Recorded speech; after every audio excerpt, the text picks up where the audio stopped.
कल हमने ये रोल्स लॉ जो फॉलो करते हैं आइडियल सॉल्यूशन के लिए, उसके लिए ऐसा बॉइलिंग टेम्परेचर का फेज डायग्राम बनाया था, जिसमें ऊपर वाला था वेपराइजेशन कर्व, या जिसको हम ड्यू पॉइंट कर्व भी बोलते हैं, और नीचे वाला क्या था, लिक्विड कॉम्पोजिशन कर्व। ठीक है, वेपर कॉम्पोजिशन आएगा यहाँ पे। तो उसमें मैंने बोला था कि किसी भी टाइम पे अगर मैं इस लाइन को, ये लाइन बॉइलिंग पॉइंट दिखा रहा है उस सॉल्यूशन का, अगर मैं इस लाइन पे वर्टिकल लाइन ड्रॉ करूं तो इस पॉइंट पे अगर हम फिर पैरेलल इसके ड्रॉ करेंगे एक्स एक्सिस से, तो ये कॉम्पोजिशन दिखाएगा वेपर की, और इस साइड करेंगे ये कॉम्पोजिशन दिखाएगा लिक्विड की। इसको लीवर रूल भी बोलते हैं, ये लेवर रूल भी बोलते हैं। हमको डिटेल में नहीं पढ़ना, बस मैं आगे बता रही कि फेस इक्विलिब्रियम में इसको बहुत स्टडी किया जाता है कि जब एक ही पॉइंट पे दो दो फेस एग्जिस्ट कर रहे तो इस तरह से बैलेंसिंग करते हैं। तो यहाँ पे जो ये कॉम्पोजिशन आएगी ये लिक्विड की कॉम्पोजिशन रहेगी। तो ऐसा कोई भी पॉइंट नहीं है जिसमें दोनों की कॉम्पोजिशन सेम रहे। ठीक है, तो मतलब आइडियल सॉल्यूशन एजियोट्रोप्स नहीं बना सकते। अब एजियोट्रोप क्या होता है आगे हम डायग्राम से भी समझेंगे। जैसे मान लो ये कोई पॉजिटिव डेविएशन शो कर, अभी कुछ नहीं लिखना है, यहाँ पे ये ऐसा कुछ इसका प्रेशर है और ये पॉजिटिव डेविएशन शो कर रहा है, ये प्रेशर वर्सेस मोल फ्रिक्शन का ग्राफ है। ऐसा कुछ ही बनाया था ना हमने, अगर इसको PA नॉट मानो, इसको PB नॉट मानो, ऐसा कुछ ग्राफ था। अगर मैं इसको बॉइलिंग पॉइंट में कन्वर्ट करना चाहूँ तो बॉइलिंग पॉइंट का कुछ ऐसा बनता है। हाँ, पर उसको हम वर्टिकली दिखाते हैं कि कुछ ऐसा बनेगा। यहाँ पे हो जाएगा ये, इसका प्रेशर अगर कम है तो इसका टेम्परेचर ज्यादा हो जाएगा, और इसका ज्यादा तो यहाँ पे ये कम हो जाएगा।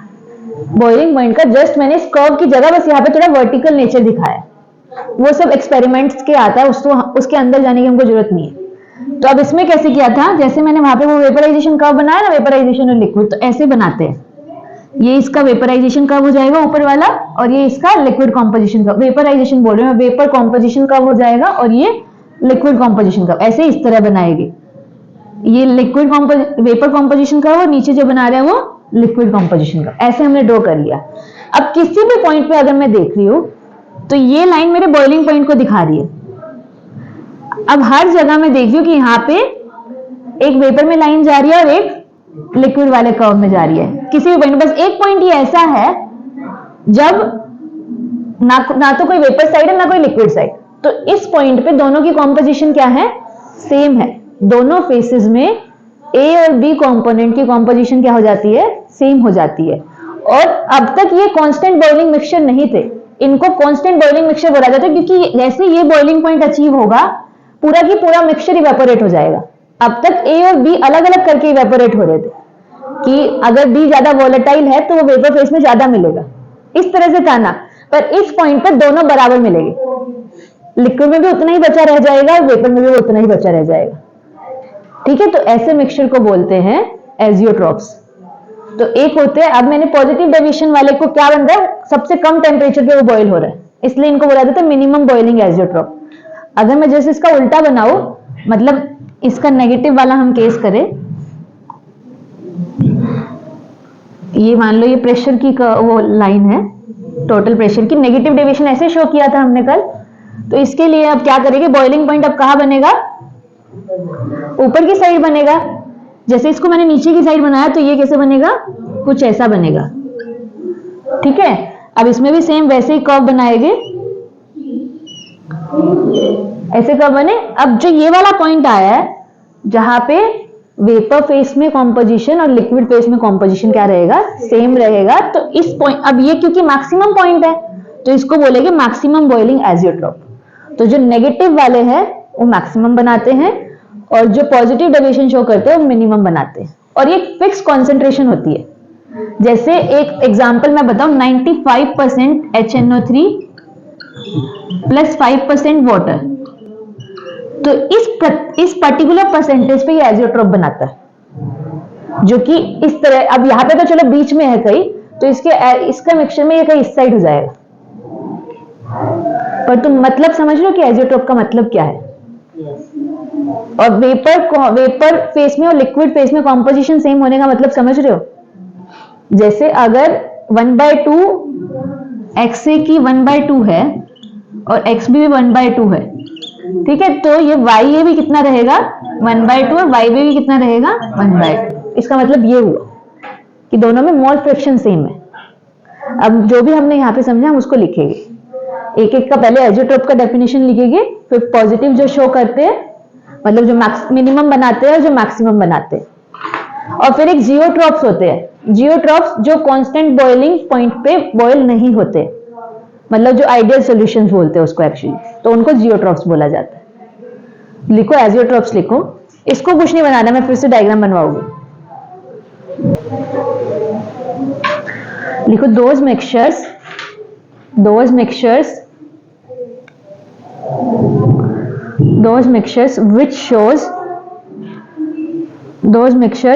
which shows very large deviations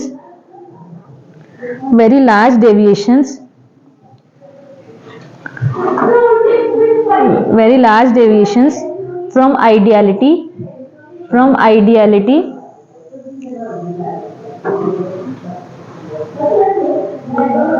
form a special class of mixture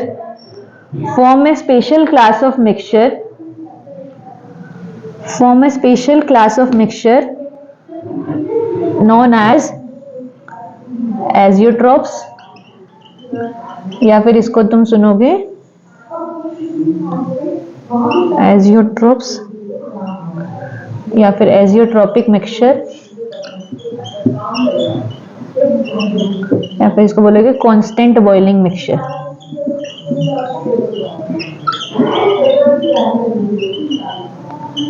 constant boiling mixtures. अच्छा, एक चीज बताओ, अगर ये दोनों चीजें एक साथ बॉयल हो जा रही है, मतलब कॉम्पोजिशन दोनों में सेम है क्या, तो क्या हम इसको डिस्टिल आउट कर सकते हैं? मतलब जो हम फ्रैक्शनल डिस्टिलेशन परफॉर्म कर रहे थे, जिससे हम थोड़ा थोड़ा बैच करके निकाल रहे थे, तो क्या इसको डिस्टिल आउट किया जाएगा जो एजियोट्रोपिक मिक्सचर है? तो हम एजियोट्रोपिक मिक्सचर को सेपरेट आउट नहीं कर सकते। मतलब अगर ये कॉन्सेंट्रेशन है, मैं इसको कितना भी बॉयल कर लूं, मैं HNO3 को अलग नहीं कर पाऊंगी, वाटर को अलग नहीं कर पाऊंगी, क्योंकि ये दोनों साथ साथ उड़ रहे हैं, साथ साथ लिक्विड में फॉर्म हो रहे हैं। ठीक है, तो अभी एजियोट्रोप्स लिखो क्या होते हैं, मतलब एजियोट्रोप्स का इसी के अंदर एक पॉइंट बना के उसका एग्जैक्ट डेफिनेशन लिखो।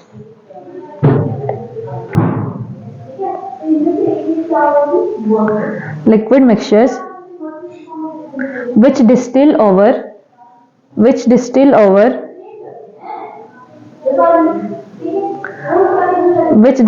without changes in composition distill over without changing in composition are called azeotropic mixture,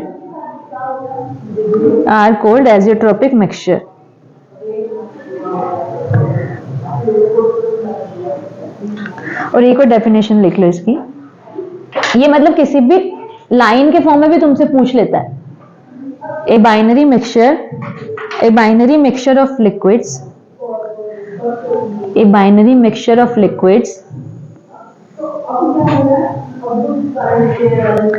having the same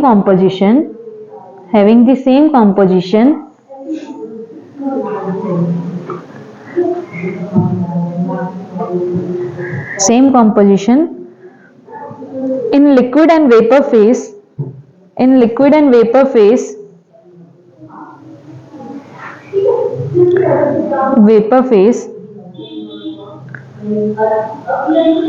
and which boils at a constant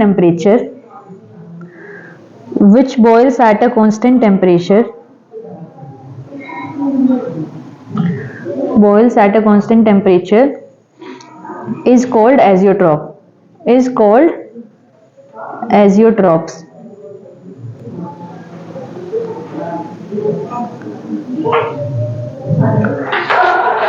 इसके बाद लिखो azeotrops have very sharp boiling point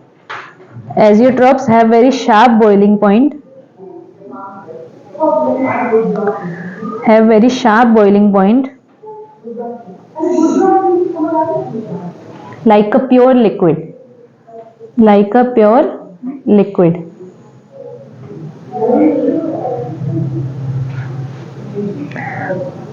अगली line, components of an azeotropic mixture, हाँ, components of an azeotropic mixture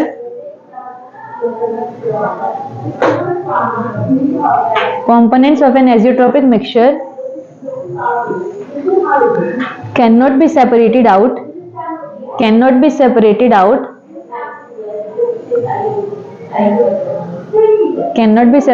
by fractional distillation.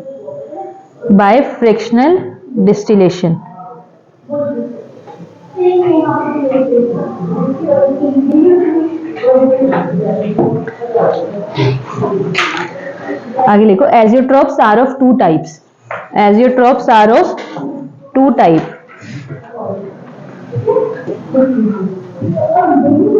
पहला लिखो minimum boiling azeotropes.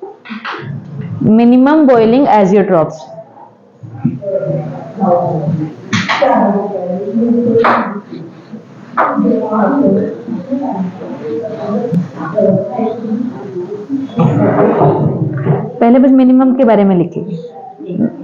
Minimum boiling azeotropes, it is formed by the solutions. किसके द्वारा form किया जाएगा ये? Which shows, it is formed by the solution which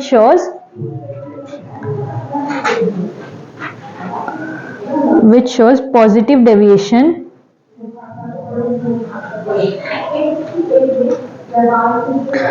from Raoult's law. Positive deviation from Raoult's law.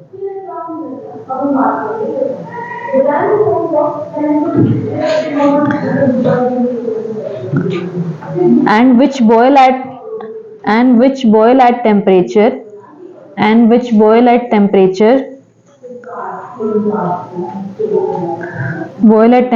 lower than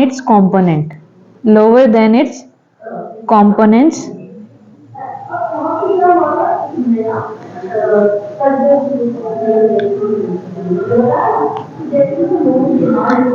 A and B components. ठीक है, example में अपना जो पॉजिटिव वाले वो सारे एग्जाम्पल, इसको एग्जाम्पल हो गया अपना वाटर प्लस बेंजीन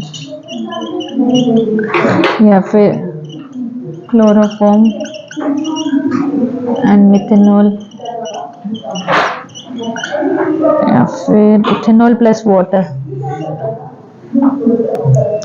इसका तो परसेंटेज ही लिखना.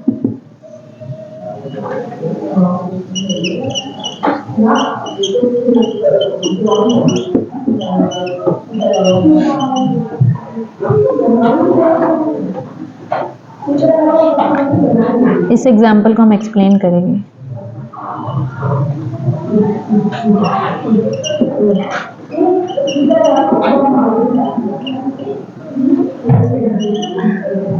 जब 95% इथेनॉल होता है, 5% वाटर होता है, तो उस परसेंटेज पे इन दोनों को अलग करना बहुत मुश्किल है. मतलब इथेनॉल को हम सेपरेट आउट नहीं कर सकते पानी से. बॉईल करेंगे दोनों एक साथ बॉईल होगी.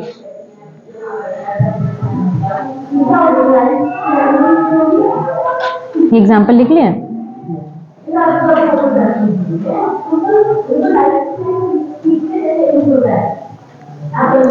इस एग्जाम्पल के एक्सप्लेनेशन में लिखना है.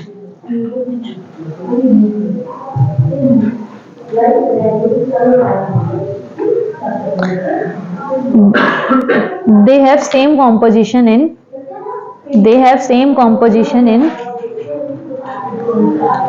liquid and vapor phase. Composition in liquid and vapor phase.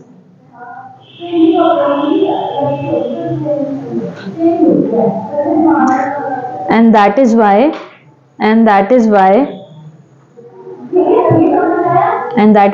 pure ethanol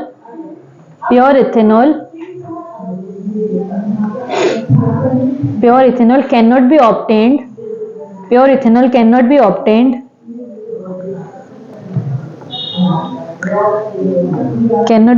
from ethanol water mixture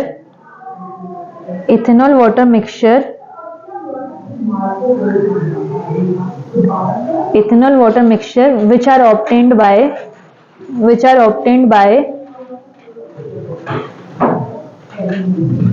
which are obtained by fermentation of sugar, which are obtained by fermentation of sugar. तो diagram देख लो इसके, minimum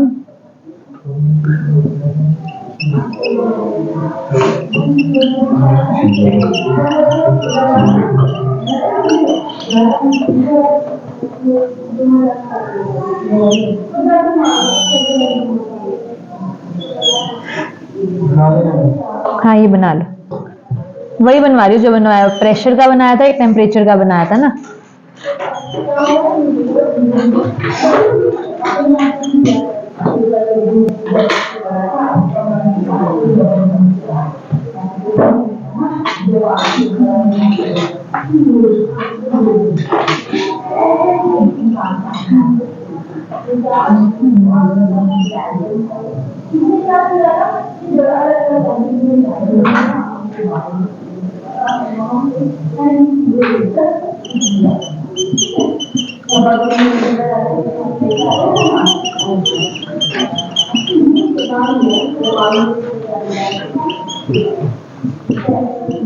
ये ऊपर अपने आप लिख लेना, ऊपर वाला वेपर कॉम्पोजिशन कवर, नीचे वाला लिक्विड कॉम्पोजिशन कवर। नहीं ऐसा कुछ रीजन नहीं है, वो बनने में वैसे हो गया होगा। इसकी डिटेलिंग से हमको कोई लेना देना नहीं।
मैं इसको लिख रही हूँ वेपर कॉम्पोजिशन कर्व और लिक्विड कॉम्पोजिशन कर्व।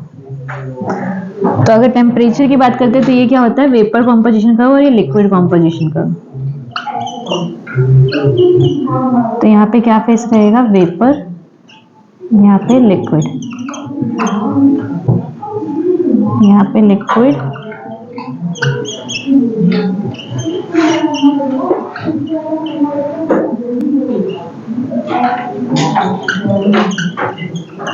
बीच में करना।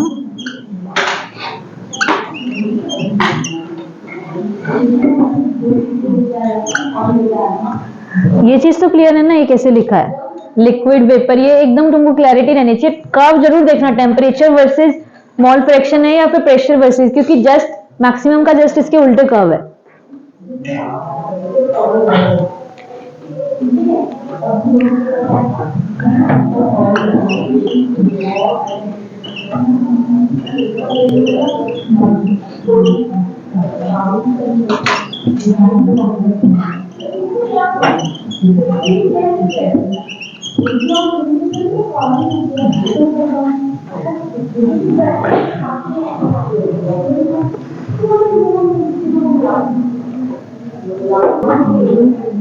अगली हेडिंग डालो, लिख ले लिख ले, नेक्स्ट लिख लो, maximum boiling azeotropes, लिखवाती होगी।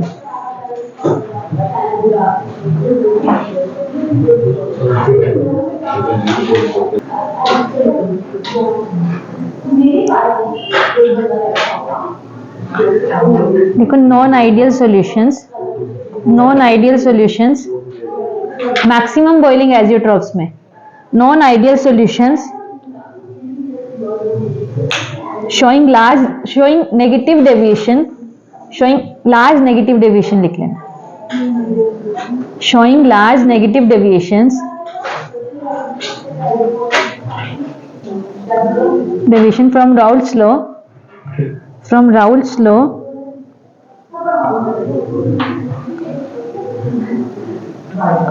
form maximum boiling azeotrophs.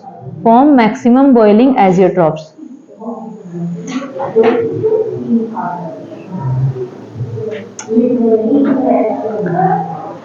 Which boil at a temperature. Which boil at a temperature. At a temperature higher than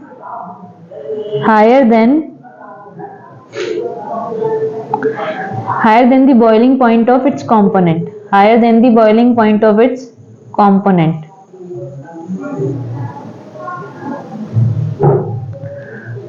Components. इसके एग्जाम्पल में लिखो. For example, a mixture of HCl, H2O containing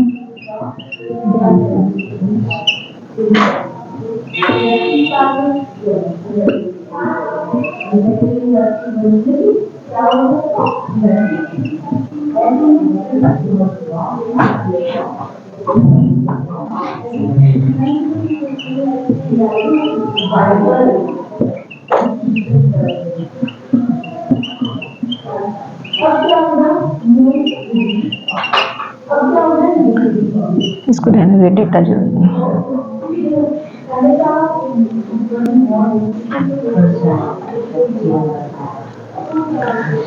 जब इसका ये वाला composition रहेगा तो ये मिक्सचर 108 डिग्री पे बॉईल होगा, जो 100 दोनों के बॉइलिंग पॉइंट से क्या है, ज्यादा है.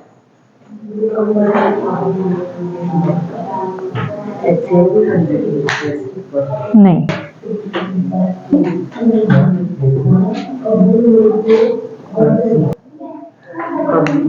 प्रेशर कम हो गया, नीचे की साइड हो गया, तो ये प्रेशर का कर्व बन जाएगा.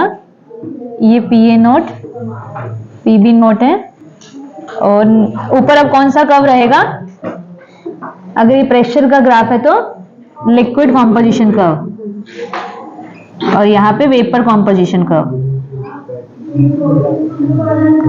नीचे वेपर एग्जिस्ट करेगा फेस, ऊपर लिक्विड, और टेम्परेचर में जस्ट उल्टा हो जाएगा. ये टेम्परेचर वैसे TA0 TB0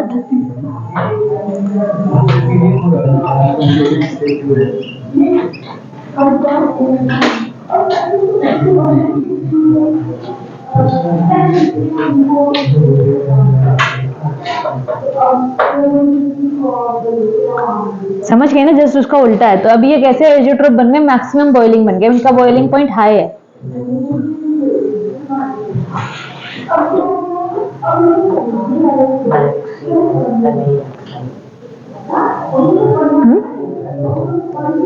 इसको कर देते हैं, कहीं जो बाद में जो देख रहा होगा उसको कुछ समझ नहीं आएगा. अरे ये क्या करवा रही है मैं.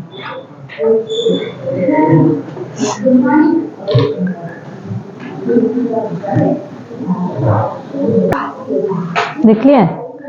तो ये अपना फेस डायग्राम हो गया टेम्परेचर वर्सेस कॉम्पोजिशन, और वो फेस डायग्राम हो गया प्रेशर वर्सेस कॉम्पोजिशन.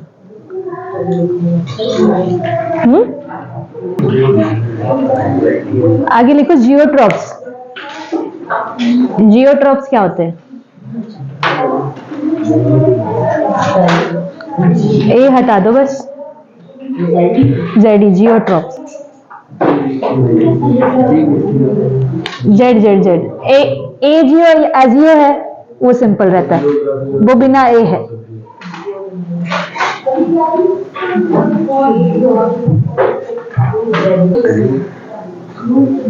देखो दो solutions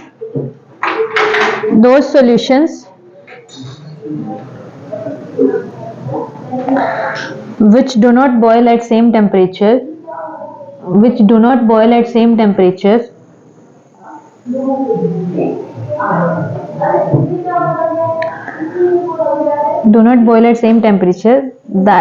that is their composition changing, their composition change on distillation, changes on distillation are called geotrophs, are called geotrophs.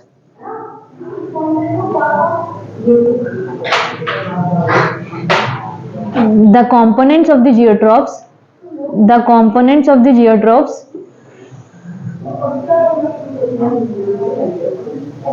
components of the geotrophs can be separated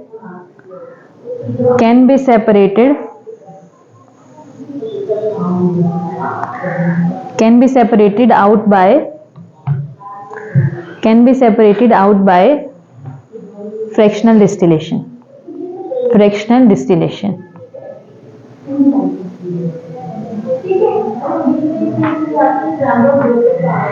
ठीक है, तो यहाँ पे अपना एक सेक्शन इस चैप्टर का खत्म होता है। इसका जो सेकंड पार्ट में हम कोलिगेटिव प्रॉपर्टीज पढ़ते हैं। कोलिगेटिव प्रॉपर्टीज क्या होती है? दो तरह की प्रॉपर्टीज होती है, एक कॉन्स्टिट्यूशनल प्रॉपर्टीज और एक कोलिगेटिव प्रॉपर्टीज। कॉलिगेटिव कॉन्स्टिट्यूशनल होती है जो तुम्हारा सॉल्यूट या सॉल्यूट के नेचर पे डिपेंड करे कि वो किस तरह का नेचर शो करता है। और कोलिगेटिव प्रॉपर्टी ऐसी प्रॉपर्टी होती है जो सॉल्यूट के सिर्फ अमाउंट पे डिपेंड कर रही है, उसके नेचर पे डिपेंड नहीं करती है। तो ऐसी प्रॉपर्टीज को क्या बोला जाता है? Colligative properties. तो इससे पहले हम वैन ऑफ फैक्टर एक होता है, उसके बारे में जाने। चार तरह की कोलिगेटिव प्रॉपर्टीज हमको पढ़नी है। Relative lowering of vapour pressure, RLVP करके बोलते हैं उसको, एक एक करके डिटेल में पढ़ेंगे। इनके न्यूमेरिकल बहुत आते हैं, इन चारों प्रॉपर्टीज के न्यूमेरिकल घूम फिर के भर भर के पूछते हैं एग्जाम्स में, तो उसको ध्यान से करना, इसके क्वेश्चंस भी करेंगे। बस मैं प्रॉपर्टीज अभी बता दे रही, एक एक करके क्या पढ़ना है हमको। RLVP इसको बोलते हैं relative lowering of vapour pressure. और ये हम किसके, सारी प्रॉपर्टीज हम किसके लिए पढ़ रहे हैं? अभी तक हमने लिक्विड सॉल्यूशन पढ़ा। अगर हम कोई उस लिक्विड सॉल्यूशन में, लिक्विड में एक नॉन वोलेटाइल सॉल्यूट ऐड कर देते हैं, नॉन वोलेटाइल होना चाहिए। नॉन वोलेटाइल जब सॉल्यूट ऐड कर दिया जाता है, जनरली सॉलिड ही नॉन वोलेटाइल नेचर के होते हैं, तो ये सारी प्रॉपर्टीज हम उनके लिए पढ़ते हैं। जब भी नॉन वोलेटाइल सॉल्यूट ऐड कर देंगे तो जो उसकी एक्चुअल प्रॉपर्टी होनी चाहिए थी, उसमें जो चेंज आता है, उसी को कोलिगेटिव प्रॉपर्टीज बोलते हैं।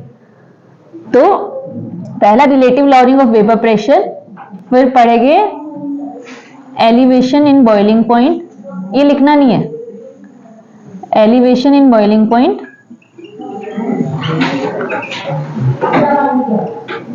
फिर थर्ड आएगा depression in freezing point,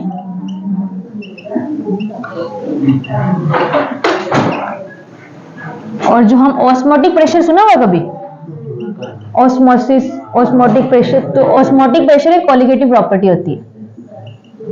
osmotic pressure, osmosis नहीं, ऑस्मोटिक प्रेशर कोलिगेटिव प्रॉपर्टी। ये भी क्वेश्चन आ चुका था जिसमें ऑस्मोटिक प्रेशर भी दे रखा था और ऑस्मोसिस भी दे रखा था, बच्चे ऑस्मोसिस को लगा कर आए थे।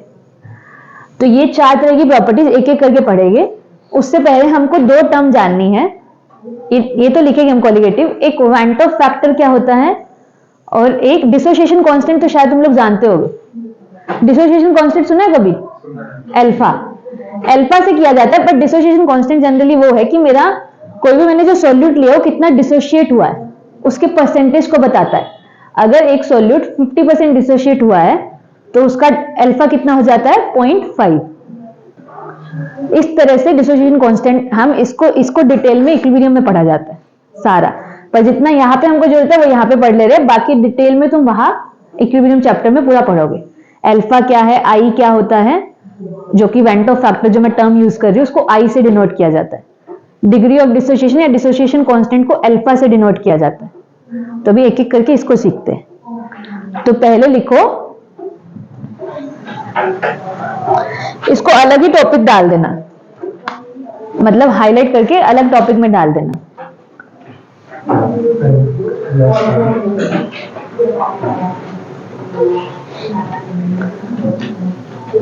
कोलिगेटिव प्रॉपर्टीज डाल दो, कोलिगेटिव प्रॉपर्टीज बड़ी हेडिंग डाल दो, उसके बाद छोटी छोटी हेडिंग्स में सारा कुछ पढ़ेगा।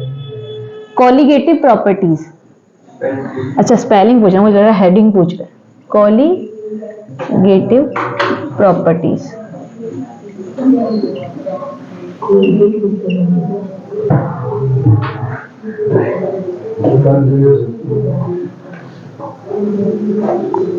गलती है, कोलगेट की स्पेलिंग तो COLGAT होती है, उसमें तो डबल एल आता ही नहीं है। अच्छा, इसके अंदर पहला डेफिनेशन लिखो, कॉन्स्टिट्यूशनल प्रॉपर्टीज। हाँ ये, हाँ कॉन्स्टिट्यूशनल प्रॉपर्टी लिखो। कॉन्स्टिट्यूशनल प्रॉपर्टीज, कॉन्स्टिट्यूशन का तो मालूम होगा ना। Constitutional properties, properties which are dependent on, properties which are dependent, ये हमको पढ़ना नहीं है, बस डेफिनेशन जानना क्या होता क्या। Properties which are dependent on nature of the particle, nature of the particle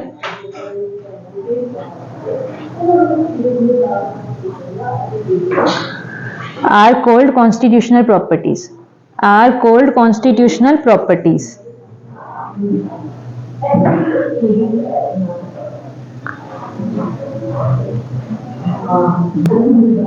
Constitutional properties like electrical conductance, like electrical conductance,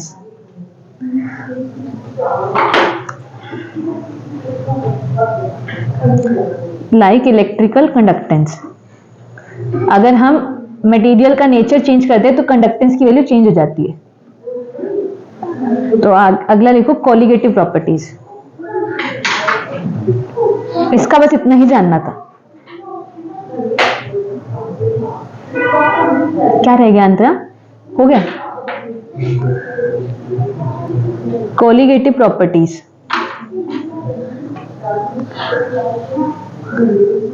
when a non-volatile solute is added, when a non-volatile solute is added,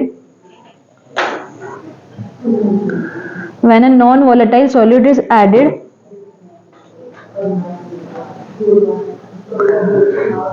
non-volatile solute as it added to the solvent,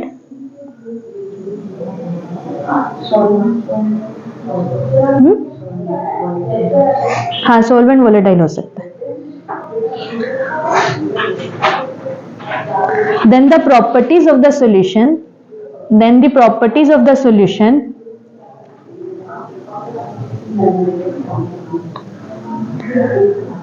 then the properties of the solution which are dependent on, which are dependent on,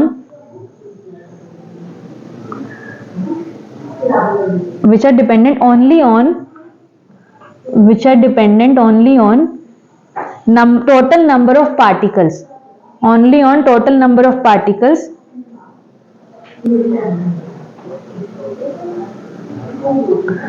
relative to solution or solvent, relative to solution or solvent, solution slash solvent, हाँ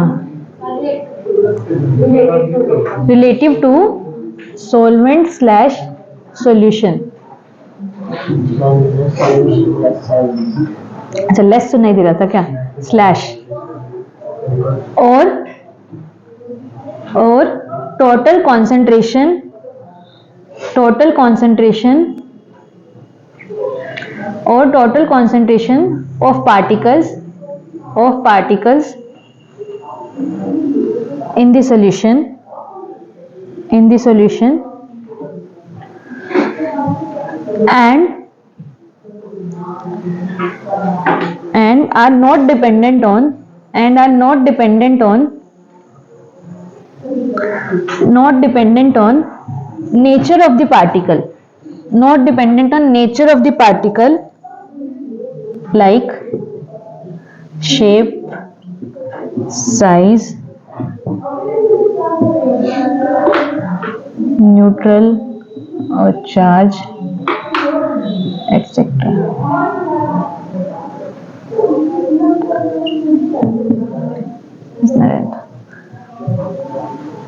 ठीक है, तो ऐसी properties को क्या बोला जाता है, कोलिगेटिव प्रॉपर्टी, जो सिर्फ अमाउंट पे डिपेंड करेगी, उसके नेचर पे नहीं, कि उसका शेप बड़ा छोटा, इस पे नहीं डिपेंड करती है। उसके बाद लिखो there are four colligative properties of the solution, there are four colligative properties of the solution. Four colligative properties of the solution.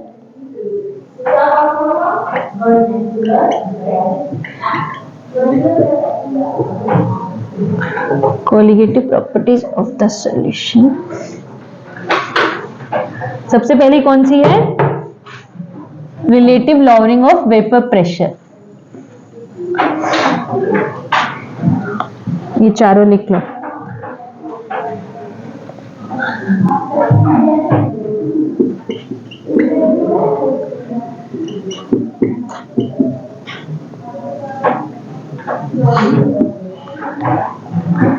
Relative lowering of vapor pressure, elevation in boiling point, depression in freezing point, osmotic pressure.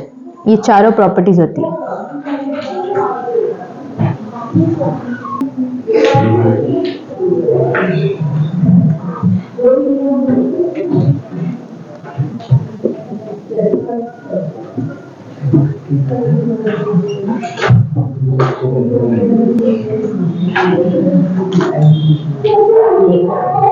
नहीं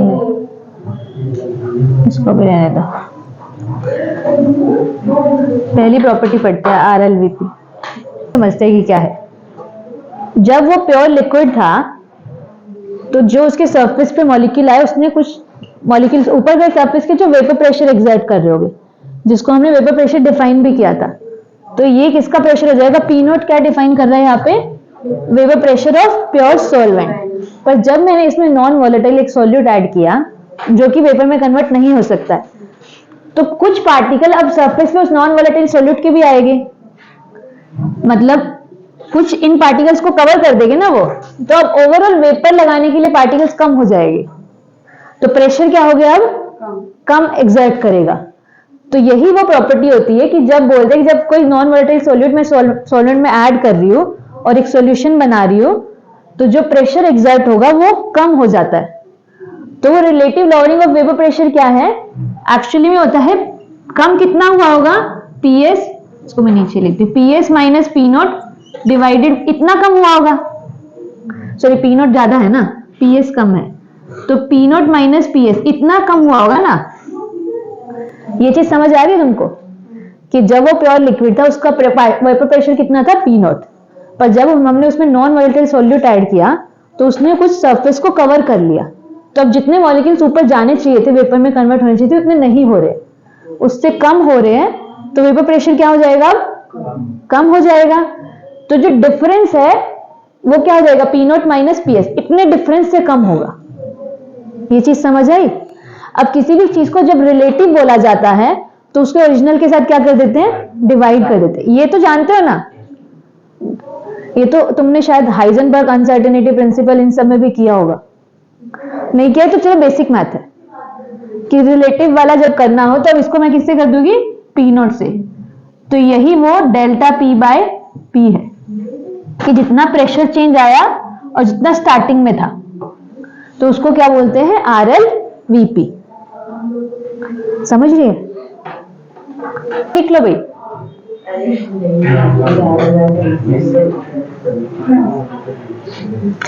इसमें पहले तो एक सब heading लिख लो. Vapour pressure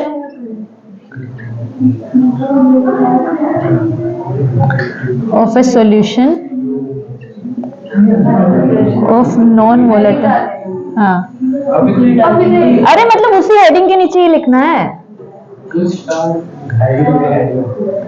non volatile,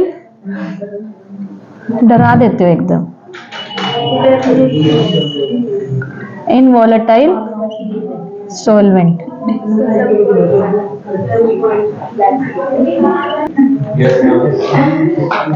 vapour pressure of a solution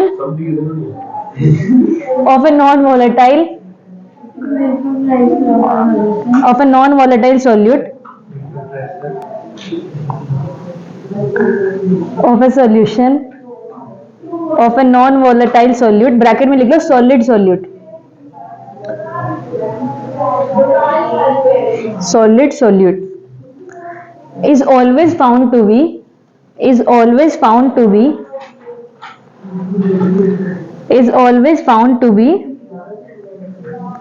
less than vapor pressure of pure solvent.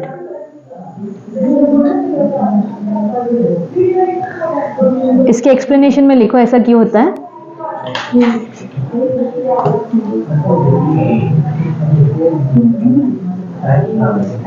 अरे इसको इंग्लिश में लिखवा रही हूँ, जो डब्बे बनाए हैं पहले ये बना लो या तो इसमें। अच्छा क्या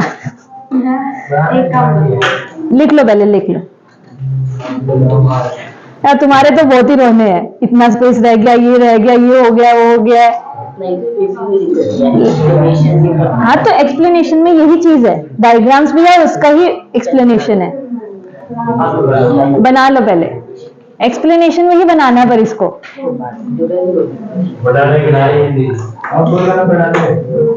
हिंदी में भी दिक्कत है। एक्सप्लेनेशन में ये पहले बना लो, उसके बाद लिखवा देती हूँ।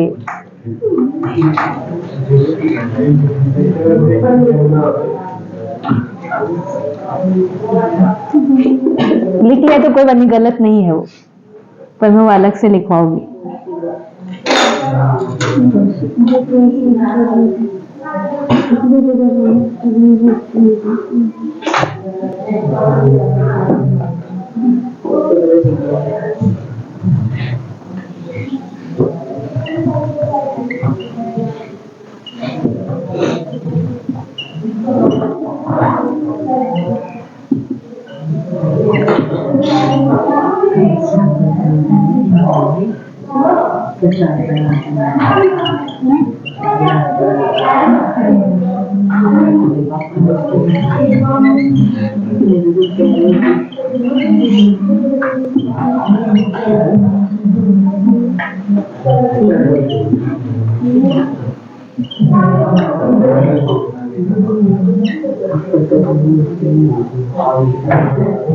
जल्दी कर श्रुति, लिखो some of the solute molecules, some of the solute molecules, some of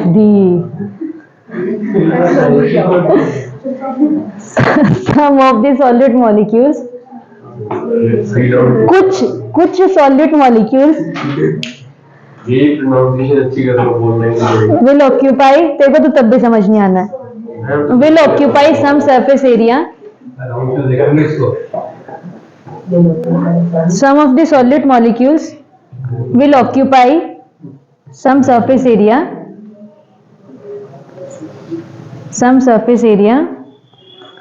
of the solutions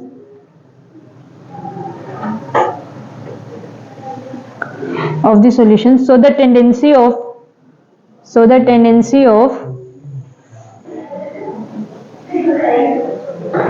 solvent particles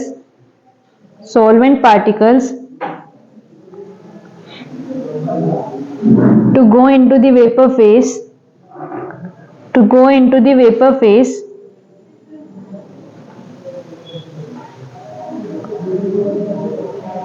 is slightly decreased,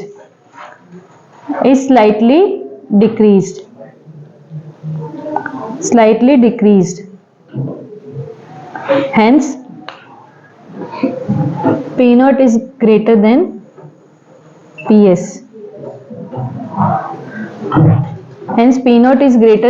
PS, comma, where P naught is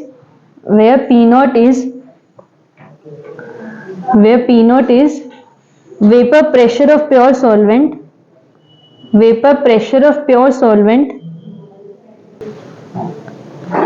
and PS is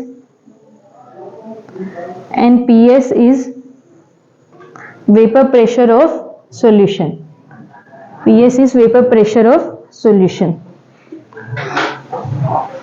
क्या पढ़ा था? जो भी प्रेशर एक्सर्ट किया जा रहा था वो क्या था? PA not XA plus PB not into XB, ये पढ़ा था ना। तो अब एक तो नॉन वोलेटाइल सॉल्यूट हो गया, मतलब उसका तो कोई प्रेशर है ही नहीं, तो पीबी नॉट तो कुछ है नहीं, तो प्रेशर अब किसके इक्वल रहेगा, मतलब जो भी रहेगा उस वोलेटाइल कंपोनेंट की वजह से ही प्रेशर रहेगा। ठीक है, तो अब इसमें तुम लिखो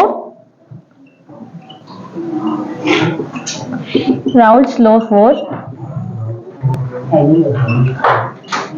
फॉर सॉल्यूशन ऑफ, इसी के अंदर है नॉन वोलेटाइल सॉल्यूट, मतलब जैसे ये पहला पॉइंट इसमें लिखवा है तो उसमें ये वाली डाल दो।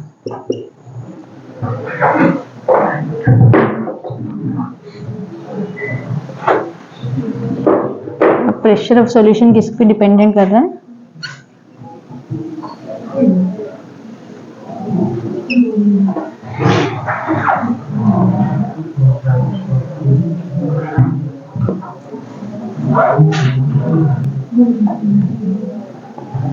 ये तो ना लिखवाओ ना, PS pressure vapour pressure of solution, PA not vapour pressure of pure solvent, और एक्स से उसका मोल फ्रैक्शन।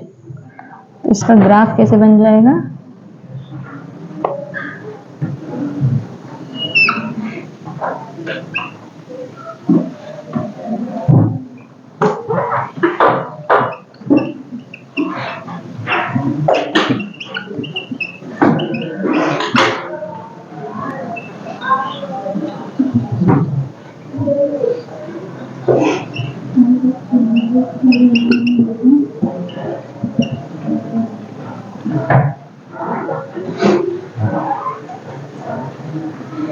लिख लो।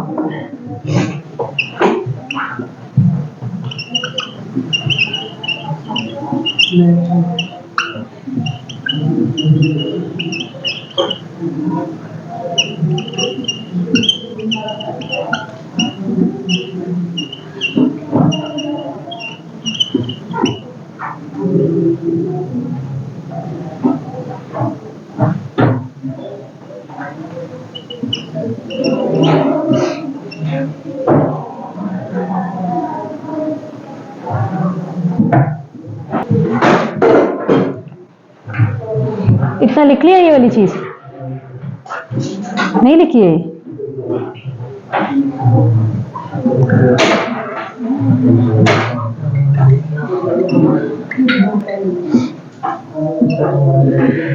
अब मैंने कोलिगेटिव प्रॉपर्टीज का क्या बताया था कि जो नंबर ऑफ सॉल्यूट पार्टिकल पे डिपेंड करे, तो अब हमको आर एल वीपी जो वैल्यू है उसको मोल फ्रैक्शन ऑफ सॉल्यूट के इक्वल लाना है, एक्स बी के इक्वल।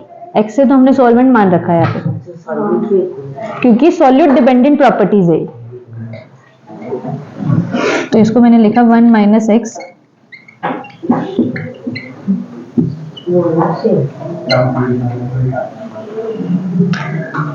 नहीं यहाँ पे P S upon P naught is equal to 1 minus X solute.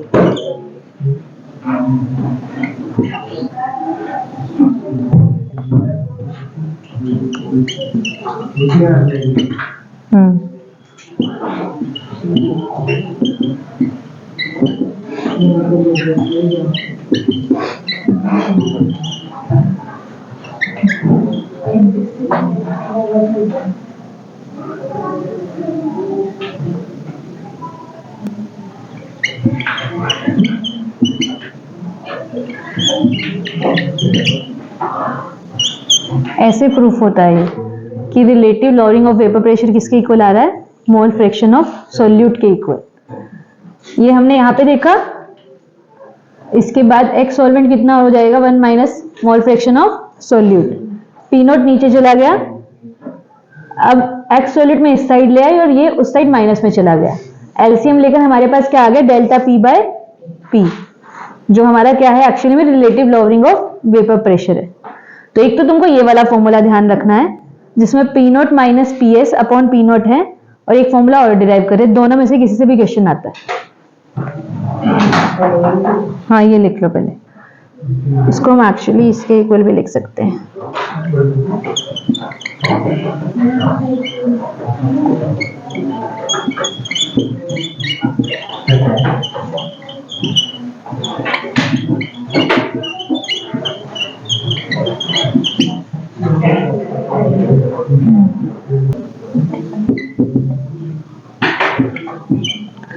यहाँ तक लिखो पहले में। यहाँ पे मैंने ये वाला तो हमने वहां पे लिख लिया था, ये रिलेशन डिराइव कर लिया था ना कि किसकी मोल फ्रैक्शन के इक्वल है सॉल्यूट की मोल फ्रैक्शन के। मोल फ्रैक्शन को कैसे लिख सकते हैं, मोल्स उसके डिवाइड में टोटल नंबर ऑफ मोल्स। अब इस इक्वेशन को मैंने तो पी नॉट ऊपर आ गया, P naught minus P S नीचे चला गया, और एन प्लस एन, और इसको मैं लिख सकती हूँ 1 plus N upon capital N upon small N. ये चीज समझ आ रही है ना कैसे कर रखा है। अब 1 को मैं इस साइड लेके मैंने सब्ट्रैक्ट कर दिया, सब्ट्रैक्ट किया, इसका एलसीएम लिया तो मेरे पास क्या मिला, पी नॉट में से ये दोनों माइनस में चली जाएगी टर्म, तो P naught minus P not कितना आ जाएगा 0, और ये माइनस माइनस क्या हो जाएगा प्लस, तो पीएस बच गया मेरे पास ऊपर ओवरऑल पीएस बचा, और नीचे पी नॉट माइनस पीएस बच गया। जाके एक बार इस डेरिवेशन को फिर से कर लेना, नहीं तो फाइनल रिलेशन ही तुमको याद रखना है, ये डेरिवेशन याद नहीं रखना है। और बस ये हाँ बोर्ड में नहीं आता ये सर, बोर्ड में इतना थोड़ी ना है, वो तो सिंपल ये इतना भी नहीं पूछता, ये वाला भी नहीं पूछेगा, वो सिंपल वही तक रहेगी। तो पी नॉट में से फाइनली मैं यहाँ, मुझे मतलब बेसिकली इसको मोलैलिटी से रिलेट करना है, इस प्रॉपर्टी को मोलैलिटी ऑफ सॉल्यूट से रिलेट करना है, इसलिए इतना डेरिवेशन करना पड़ रहा है। और कभी कभी तुमको जैसे अब यहाँ पे सिर्फ 2 टर्म है, एक टर्म का और एडिशन नहीं कर रहे हम, तो उससे बच जाओगे, उस कैलकुलेशन से थोड़ा बच जाते हैं इस तरह इस फॉर्मूले में। उस फॉर्मूले में हमको एक और एन की वैल्यू से प्लस करके डिवाइड करना पड़ रहा था, ठीक है, तो इसलिए वो फॉर्मूला भी याद रखना जरूरी है। और कभी कभी क्या, चलो वो तो हम क्वेश्चंस में करेंगे, यहां तक लिख लिया है ना। अब अपने पास मोलैलिटी क्या होता है, number of moles of solute bye में मास ऑफ सॉल्वेंट। अगर केजी में है तो ठीक है, वरना हम 1000 से मल्टीप्लाई कर देते हैं, जो भी कुछ कर लो उसमें। अब इसमें तुम मोलैलिटी में इसको कहीं weight of solid divided by molar mass of solid, ये तो क्या हो जाएगा, इसके मोल्स हो गए,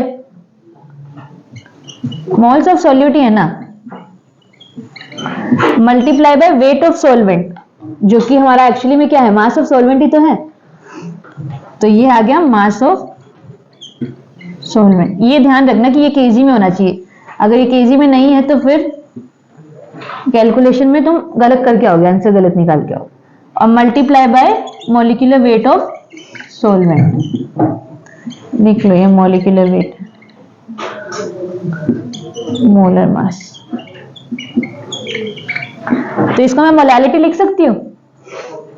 तो हमारे पास एक्चुअली क्या आ गया, P naught minus P S divided by P S is equal to molality multiply by molar mass of solvent.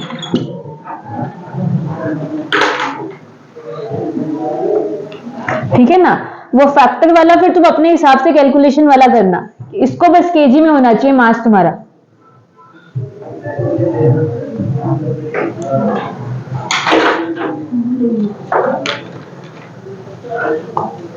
क्या हुआ,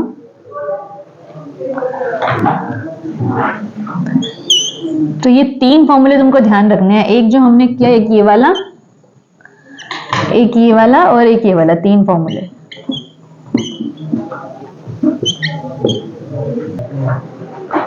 चलो क्वेश्चन लिखो।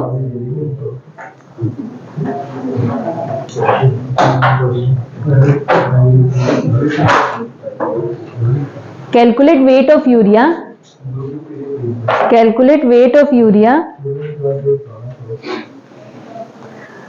weight of urea which must be dissolved, which must be dissolved, which must be dissolved in 400 gram of water, in 400 gram of water. So final solution, so final solution has vapor pressure, has vapor pressure 2% less than the 2% less than the vapor pressure of pure water. 2% less than the vapor pressure of pure water. Calculation के लिए यही वाला formula use करोगे तो ज्यादा better रहेगा, ये वाला। उसमें कैलकुलेशन हैवी हो जाती है, गलत आंसर्स आते हैं। मतलब समझ पा रहे हो क्वेश्चन में क्या करना है? उन्होंने बोला है कि जो सॉल्यूशन का प्रेशर है वो 2% कम है। तो अगर मान ले स्टार्टिंग सॉल्वेंट का प्रेशर मैंने V मान लिया, सॉल्वेंट प्योर सॉल्वेंट का प्रेशर क्या है? V से डिनोट कर रही मैं, P नोट माना मैंने इसको, ये हो जाएगा प्योर सॉल्वेंट का प्रेशर। अब उसने बोला सॉल्यूशन का प्रेशर इसका 2% इससे नहीं, 2% कम तो रिलेटिव लॉरिंग हुआ है, मतलब 2% तो कम हुआ है। जब नॉन वोलेटाइल सॉल्यूट ऐड किया गया तो 2% प्रेशर घटा, मतलब वो जो गैप है वो 2% दे रखा है, ठीक है। तो P नोट माइनस PS कितना दे रखा है एक्चुअली में तुमको?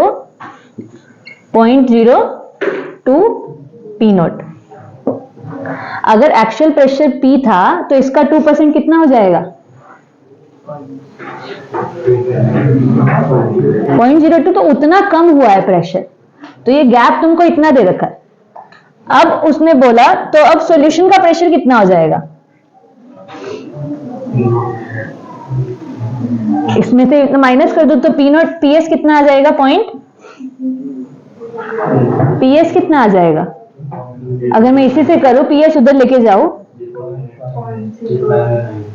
0.098 होगा। 1 में से 0.02 माइनस करेगी तो 0.98 होगा। 1 में से 0.02 माइनस करोगे तो 0.98 आएगा, ठीक है। तो PS कितना आ जाएगा? 0.98 P नोट। ये चीज समझ आई कि इतना कम हो, 2% कम हुआ है, तो उसको मैंने 0.02, ये P नोट की जगह तुम कुछ भी लेट कर लो, X मान लिया मैंने कि X उस प्योर सॉल्वेंट का प्रेशर, क्योंकि हम रिलेटिव वाली चीज करेंगे तो कैंसिल आउट हो जाएगा ये तो सब। तो हमारे पास PS है और P नोट माइनस PS है, तो इस फॉर्मूले में पुट कर दे। तो इस वाले में अगर हम पुट कर दे तो P नोट माइनस PS किसके इक्वल है? 0.02 P नोट डिवाइडेड बाय कितना करेंगे? सॉल्वेंट का करना है, तो क्या आ जाएगा? 0.98 P naught is equal to weight of solute मुझे निकालना है। इसका मोलर मास कितना है? 60 ग्राम पर मोल। और दूसरा सॉल्वेंट क्या दे रखा है हमको? पानी। सॉल्वेंट का कितना वजन दे रखा है? तो 400 ग्राम ये हो गया, मल्टीप्लाई बाय ऊपर कितना आ जाएगा? 18 ग्राम, उसका मॉलिक्यूलर वेट डालेंगे, ठीक है। तो ये कैलकुलेट कर लो, जो भी वेट ऑफ सॉल्यूट आएगा उतना डालने पे 2% का प्रेशर कम हो जाएगा। जो भी उसका ओरिजिनल प्रेशर रहा होगा उससे 2% कम हो जाएगा। समझ गए कैसे करना है? निकाल के बताओ क्या आ रहा है आंसर। समझ आया जाभी तो?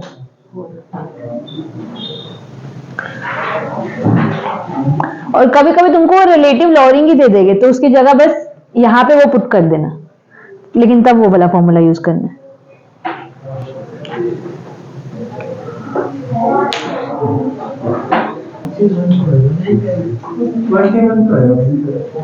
नहीं, कैलकुलेशन में कुछ गड़बड़ हुआ होगा। अगर वेट ऑफ सॉल्यूट हमको निकालना है तो 2 मल्टीप्लाई बाय 60, मतलब देख लो, तो तुम्हारा मैथ्स ही है, इसमें जो भी कैलकुलेशन आएगा वही रहेगा। नहीं,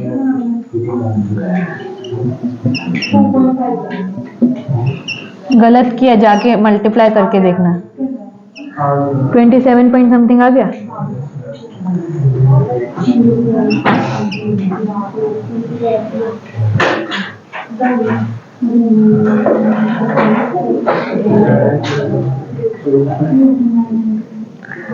तो ये वाला कैलकुलेशन होगा।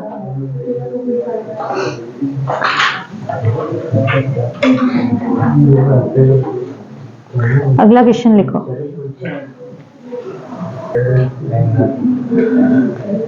और the vapour pressure of pure benzene, the vapour pressure of pure benzene, the vapor pressure of pure benzene at a certain temperature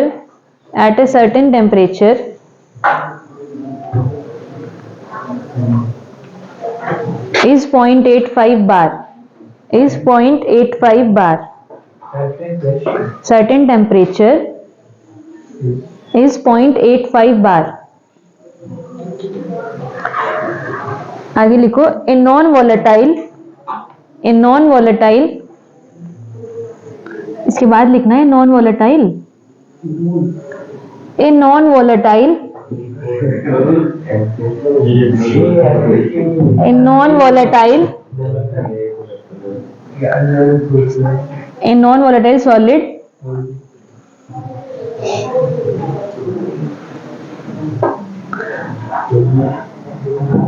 non-volatile solid weighing 0.5 gram, weighing 0.5 gram,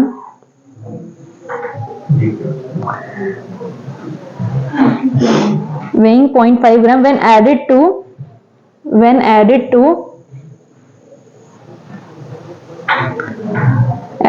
39 gram of benzene, 39 gram of benzene, then vapor pressure of solution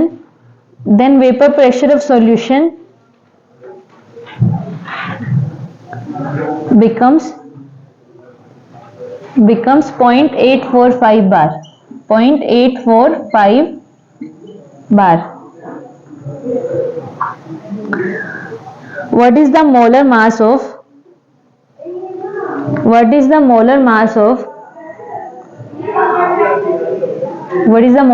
solid substance? What is the molar mass of solid substance? Benzene का molecular weight अपने आप निकाल सकते हो तुम लोग, 78।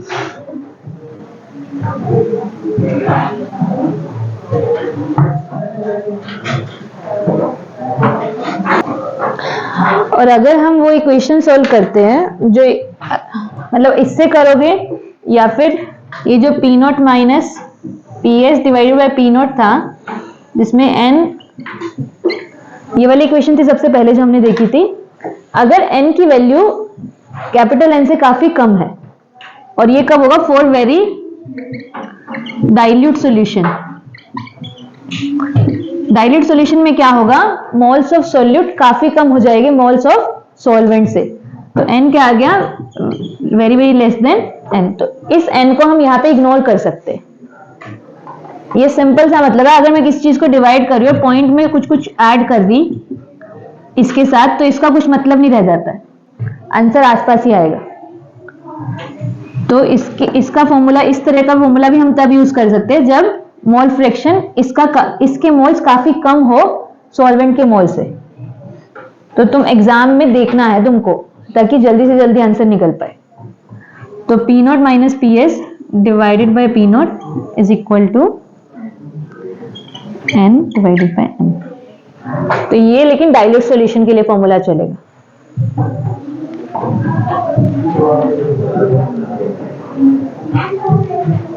क्या हुआ?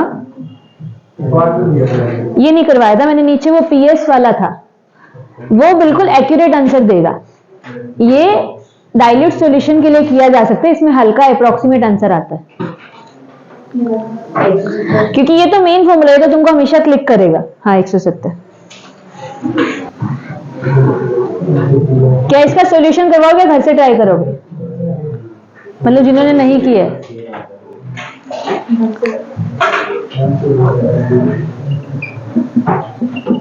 0.850 था, 850 माइनस 0.845, तो ये बन गया 0.005।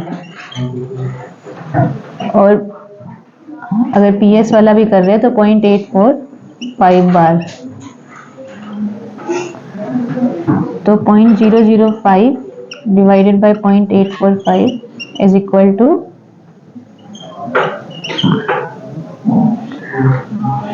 मास ऑफ बेंजीन का कितना वेट दे रखा है? 39 ग्राम। अच्छा, और सॉलिड का 0.5 ग्राम उसका वेट है, उसका मोलर मास हमको निकालना है ना। और बेंजीन का 39 दे रखा है, उसका मॉलिक्यूलर वेट कितना होता है? 78। तो ये निकाल लेना। कौन सा फॉर्मूला यूज किया है यहाँ पे? P0 minus P S is equal to P S, और यहाँ पे number of moles of solute divided by number of moles of solvent. 0.1 इतना छोटा मोलर मास का कौन सा सब्सटेंस होता है? यही से देख रहे अगर तो कैलकुलेशन में कुछ तो गड़बड़ किया है।